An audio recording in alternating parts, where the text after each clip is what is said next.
Hello friends, मैं S के Saini MAIC group में एक बार और आपका स्वागत है। और आज हम लोग पढ़ेंगे अर्थशास्त्र की परिभाषाएं। अर्थशास्त्र की परिभाषा को 5 भागों में बांट दिया गया है और उन 5 परिभाषाओं को हम अलग अलग करके पढ़ने का प्रयास करेंगे। तो देख सकते हैं कि डिफिनेशन ऑफ इकोनॉमिक्स यानी अर्थशास्त्र की परिभाषाएं आप देख सकते हैं कि धन संबंधित परिभाषा, जिसका जनक है एडम स्मिथ और इनके बहुत सारे सहयोगी हैं, विचारक हैं। कल्याण संबंधित परिभाषाएं, इनके भी बहुत सारे सहयोगी, जैसे मान लीजिए मार्शल हैं, पीगू हैं, कैनन है, बेवरेज है, ये कल्याण संबंधित परिभाषा के समर्थक। और दुर्लभ या सीमित साधन संबंधित परिभाषा की जहाँ तक बात आती है वहाँ प्रोफेसर रॉबिन्स की बात आती है। और आवश्यकता विहीनता संबंधित परिभाषा की जब बात आती है तो प्रोफेसर JK मेहता जो भारतीय इंडियन अर्थशास्त्री हैं। और नेक्स्ट आधुनिक संबंधित परिभाषाएं KG सेठ और हेनरी सैमुअल्सन इत्यादि ने दिया है। तो आज हम देखने का प्रयास करेंगे कि धन संबंधित परिभाषा एडम स्मिथ का कैसे, क्या रीज़न था कि यहाँ पे जो वेल्थ डेफिनेशन धन से संबंधित परिभाषा का जिक्र हुआ। प्राचीन काल में जो मनुष्य थे उनके ऊपर धर्म का बड़ा ही प्रभाव था। प्राचीन काल के मनुष्य जो थे उनके ऊपर धर्म का महत्व था, क्योंकि जंगलों में वो रहा करते थे।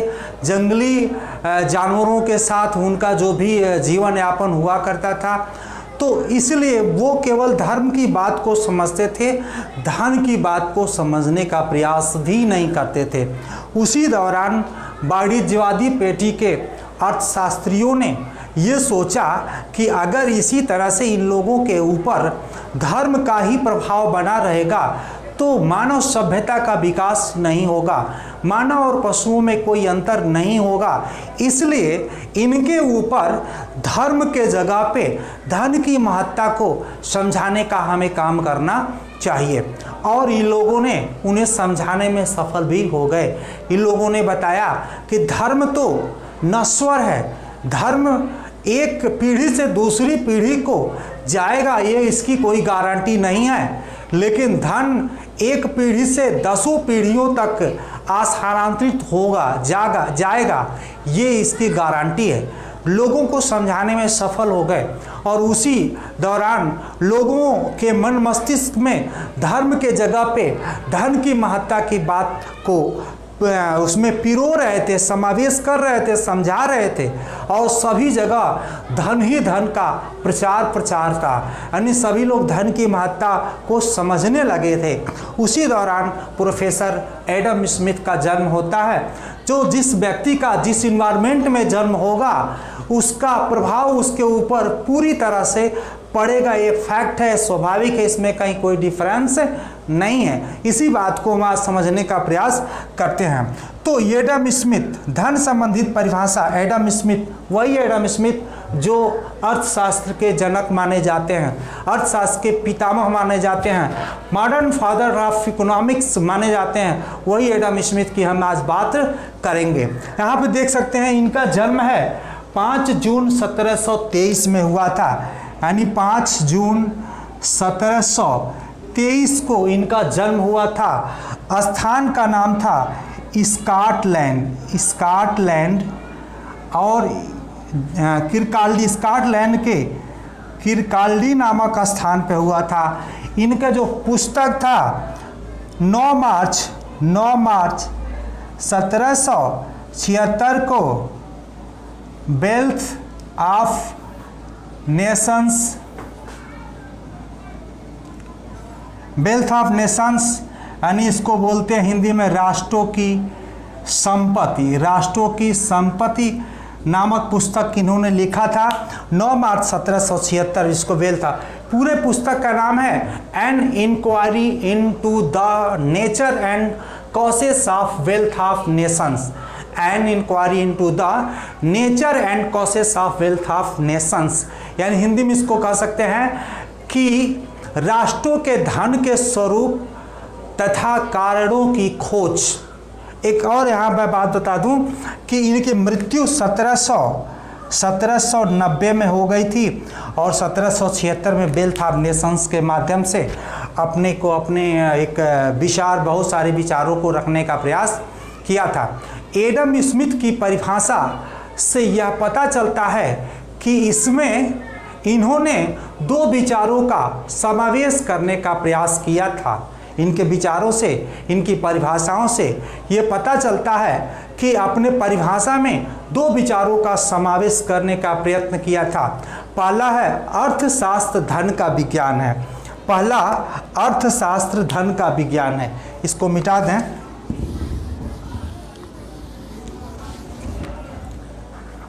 अर्थशास्त्र धन का विज्ञान है। पहला इनका विचार था अर्थशास्त्र धन का विज्ञान है और धन का अध्ययन राज्य के संबंध में किया जाता है। धन का जो संबंध है, धन का अध्ययन राज्य के संबंध में किया जाता है। यही दो विचार इनके परिभाषा से स्पष्ट होता है। लेकिन इनके समर्थक जैसे एडम स्मिथ के समर्थक जे.एस. मिल और भी बहुत सारे अर्थशास्त्री थे जो इनके समर्थक थे, प्रचारक थे, विस्तारक थे। और ये लोग विचार इनका प्रचार करते करते करते करते जो राज्य के संबंध में इन्होंने धन की बात कही थी उसको भूल गए और केवल इसी बात का प्रचार किया कि अर्थशास्त्र धन का विज्ञान है। और इसी परिभाषा से क्लियर होता है, इसी परिभाषा से क्लियर होता है। वेल्थ ऑफ नेशंस पुस्तक के अध्ययन करने के बाद ये पता चलता है कि इनकी परिभाषा में ये स्पष्ट होता है कि मनुष्य धन के लिए है, न कि धन मनुष्य के लिए। मनुष्य धन के लिए है, न कि धन मनुष्य के लिए है। यानी मनुष्य धन के लिए है,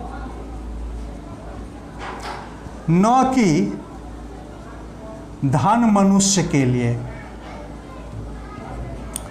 यानी हम ऐसे कह सकते हैं कि जो ये धन है, अगर धन की बात करते हैं, धन ये प्रधान हो गया और जो मनुष्य है वो क्या हो गया, गौण। एडम स्मिथ के परिभाषा स्पष्ट हो रहा है कि धन प्रधान हो गया और मनुष्य क्या हो गया, गौण। सेकंड ऑप्शन पे मनुष्य आता है और फर्स्ट ऑप्शन पे धन आता है, क्योंकि इनकी परिभाषा से स्पष्ट होता है कि मनुष्य धन के लिए है। यानी अगर इस पृथ्वी पे मनुष्य पैदा हुआ है तो केवल धन प्राप्ति के लिए हुआ है, न कि जो धन है वो मनुष्य के लिए। इसलिए स्पष्ट होता है कि मनुष्य सेकेंडरी ऑप्शन है और धन हो फर्स्ट ऑप्शन है। तो इस तरह से इनकी परिभाषा की बहुत सारी आलोचनाएं भी हुई। हम लोग आलोचना करने का भी प्रयास करेंगे, लेकिन इनकी परिभाषा का हमने एक सार बताया था और इनकी परिभाषा का भी हम जिक्र करते हैं। लेकिन पहले यह जानने का हम प्रयास करते हैं कि एडम स्मिथ ही अर्थशास्त्र के पिता या संस्थापक क्यों। एडम स्मिथ ही अर्थशास्त्र के पिता या संस्थापक क्यों, इसको हम जानने का प्रयास करते हैं। क्या रीज़न था कि एडम स्मिथ को ही अर्थशास्त्र के पिता के रूप में जाना जाता है, इन्हीं को पितामह के नाम से जाना जाता है, इन्हीं को अर्थशास्त्र के संस्थापक के नाम से जाना जाता है। तो आप जानने का प्रयास करते हैं कि ये क्या रीज़न है। पहला देते हैं, एडम स्मिथ वे प्रथम व्यक्ति थे जिन्होंने आर्थिक विचारों को क्रमबद्ध अध्ययन करके प्रस्तुत किया था। यानी एडम स्मिथ प्रथम व्यक्ति थे जिन्होंने आर्थिक विचारों को क्रमबद्ध रूप से प्रस्तुत किया था। यानी हम कह सकते हैं कि एडम स्मिथ ऐसे विचारक थे जो क्रमबद्ध रूप से इनका प्रस्तुतिकरण किया था, क्योंकि वेल्थ ऑफ नेशंस के माध्यम से ही गृह अर्थशास्त्र नामक ग्रंथ से अलग करके उन्होंने एक विज्ञान का रूप धारण कराया था। यानी हम कह सकते हैं एडम स्मिथ वे प्रथम व्यक्ति थे जिन्होंने आर्थिक विचारों को क्रमबद्ध रूप से प्रस्तुत किया। दूसरा है, वेल्थ ऑफ नेशंस में लगभग सभी पूर्ववर्ती विचारों के विचारकों का समावेश किया है। यानी जो वेल्थ ऑफ नेशंस पुस्तक है, इन पुस्तक में जितने भी विचारक हैं इन सबके विचारों का क्रमबद्ध अध्ययन किया है, क्रमबद्ध अध्ययन भी किया है और उनके विचारों को समावेश भी किया। किसमें? वेल्थ ऑफ नेशंस नामक पुस्तक में, राष्ट्रों की संपत्ति नामक पुस्तक में सभी पूर्ववर्ती यानी इनसे पहले जितने भी अर्थशास्त्र में अपना योगदान दिए हैं उन सभी अर्थशास्त्रियों का विचार अपने पुस्तक में रखने का प्रयास किया है। इसलिए इन्हें फादर ऑफ इकोनॉमिक्स के नाम से जाना जाता है। तीसरी बात मैं बता दूं कि वेल्थ ऑफ नेशंस के प्रकाशन के बाद ही अर्थशास्त्र एक पृथक विज्ञान के रूप में किया जाता है। यानी तीसरा जो है वेल्थ ऑफ नेशंस के प्रकाशन के बाद ही अर्थशास्त्र का अध्ययन एक विज्ञान के रूप में किया जाने लगा। जब तक वेल्थ ऑफ नेशंस पुस्तक की प्रकाशन नहीं हुआ था तब तक अर्थशास्त्र एक गृह अर्थशास्त्र के रूप में जाना जाता था। लेकिन जैसे ही वेल्थ ऑफ नेशंस का प्रकाशन हुआ उसी के बाद से इसे एक पृथक विज्ञान के रूप में, अर्थशास्त्र एक विज्ञान के रूप में इन्हें जाना जाने लगा। इसीलिए इन्हें अर्थशास्त्र के पितामह के रूप में जाना जाता है। इसीलिए इन्हें पितामह के फादर ऑफ इकोनॉमिक्स के रूप में जाना जाता है। चौथा बात हम आपको बता दें, चौथा बात क्या रीज़न है कि इनको जाना जाता है। एडम स्मिथ अनेक ऐसे नवीन विचारों का प्रतिपादन किया था। इस पुस्तक के माध्यम से अपने बहुत सारे ऐसे नवीन विचारों का प्रतिपादन किया था जिनके आधार पे भावी अर्थशास्त्रियों ने अपने नवीन सिद्धांतों का प्रतिपादन किया। यानी हम कह सकते हैं एडम स्मिथ ने अपने ऐसे ऐसे नवीन विचार उसमें प्रस्तुत किए थे और उसी विचार के आधार पे बहुत सारे ऐसे अर्थशास्त्री थे जिन्होंने एक नए नए सिद्धांतों का प्रतिपादन किया। इसीलिए इन्हें फादर ऑफ इकोनॉमिक्स के नाम से जाना जाता है, पितामह के नाम से जाना जाता है। तो आप जान गए इतनी बातें कि क्यों अर्थशास्त्र को क्यों एडम स्मिथ को ही अर्थशास्त्र के पिता के रूप में जाना जाता है। नेक्स्ट हम इनकी कुछ परिभाषाओं की बात करते हैं। परिभाषा का भी थोड़ा सा अध्ययन कर लें कि बहुत सारे ऐसे विचारक हैं जो परिभाषाओं को दिए हैं। आइए हम आपका इसको परिभाषाओं को लेकर के चलते हैं। जे.बी. से का एक विचार है, अर्थशास्त्र वह विज्ञान है जो धन या संपत्ति की विवेचना करता है। अर्थशास्त्र वह विज्ञान है जो धन या संपत्ति की विवेचना करता है।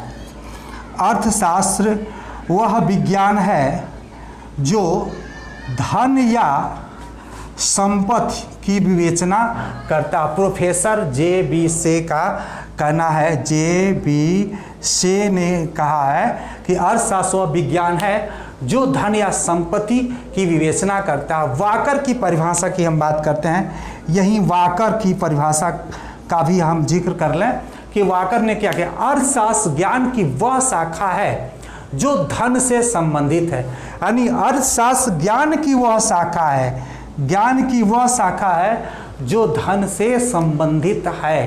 Professor JS. मिल की भी बात करते हैं। जे.एस. मिल की शब्दों में आप जानने के प्रयास करेंगे। अर्थशास्त्र मनुष्य से संबंधित धन का विज्ञान है। अर्थशास्त्र मनुष्य से संबंधित धन का विज्ञान है। वाह वाह, क्या देख सकते हैं सभी लोगों ने किस तरह से धन की महत्ता की बात है। चाणक्य की बात सुनिए। चाणक्य ने कहा कि धर्म अथवा सदाचार और आनंद धन से ही मिलते हैं। धर्म अथवा सदाचार धर्म और आनंद से ही मिलते हैं। यानी धर्म अथवा सदाचार और आनंद धन से ही मिलते हैं। यानी अगर धर्म की भी बात करें, सदाचार की भी बात करें, आनंद की भी बात करें तो सब चीज़ किससे मिलता है, धन से मिलता है। इस तरह से धन को केंद्रित करने का प्रयास किया। शुक्र ने तो यहाँ तक कह डाला कि मनुष्यों को पवित्रता, संतोष और मुक्ति धन से ही प्राप्त होती है। मनुष्यों की पवित्रता, संतोष और मुक्ति धन से ही प्राप्त होती है। मैं एक और विचार में अपना विचार रखना चाहता हूँ। मैं एडम स्मिथ को बहुत बहुत धन्यवाद करता हूँ, बहुत बहुत नमन करता हूँ कि ऐसे विचारक सन 1776 में इस तरह के अपने विचारों को दिया कि अगर इनकी परिभाषा को संवैधानिक दर्जा दे दी जाए कि अगर धन प्राप्ति के बीच में अगर कोई मनुष्य आ रहा है तो उसकी मर्डर कर दीजिए, उसको हटा दीजिए। अगर आर्थिक उत्थान में कोई बाधक बनता है तो उसको मार दीजिए। अगर संविधान से अगर ये दर्जा दे दिया जाए किसी व्यक्ति को, तो वो दिन दूर नहीं जिस दिन जैसे आज मछली पालन हो रहा है, बकरी पालन हो रहा है, पशु पालन हो रहा है, सुअर पालन हो रहा है, मुर्गी पालन हो रहा है, मानव पालन भी शुरू हो जाएगा। ये जान लीजिए, जिस दिन संवैधानिक दर्जा दे दिया गया धन की प्राप्ति में किसी भी समस्या का समापन कर सकते हैं अपने स्तर से, उसी दिन मानव पालन शुरू हो जाएगा। मानव पालन शुरू होने के बाद क्या होगा? किसी को किडनी की ज़रूरत है, किसी को आँख की ज़रूरत है, किसी को हार्ट की ज़रूरत है, जाएगा मानव पालन के बारे में, बोलेगा भाई हमको किडनी चाहिए, वो जाएगा एक आदमी का बाल खींचते हुए लाएगा, लो किडनी ले लो, आँख ले लो, गुर्दा ले लो, जो इच्छा करे तुम ले लो, पैसा चाहिए, वो मानव पालन शुरू हो जाएगा। और आँख बंद करके देखिए, ये सारे काम इस देश में, इस पृथ्वी पे हो रहा है पैसे को प्राप्ति के लिए। तो इन्होंने कहा दिया मनुष्य धन के लिए है, ना कि धन मनुष्य के लिए है। यानी इन्होंने सन 1776 में द वेल्थ ऑफ नेशंस नामक पुस्तक में इन्होंने इस बात का जिक्र किया है कि मनुष्य धन के लिए, ना कि धन मनुष्य के लिए है।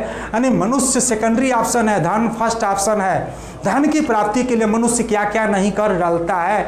तो इस तरह से हम देखें कि संवैधानिक दर्जा अभी नहीं मिल सकती है, क्योंकि मनुष्य से ऊपर किसी भी वस्तु को संवैधानिक दर्जा देना संभव नहीं है, अच्छा बात नहीं है। मुद्रा का महत्व मनुष्य से अधिक नहीं होना चाहिए, धन का महत्व मनुष्य से अधिक नहीं होना चाहिए। तो इस तरह से हमने हमारा अपना थोड़ा सा एक ओपिनियन था, एक विचार था। तो इनके विचारों का एक मैं आपको समझाने का हम प्रयास करते हैं। इनके विचार को एक क्रम से समझाने का प्रयास करते हैं, आपको समझ में आ जाएगा। आर्थिक क्रियाएं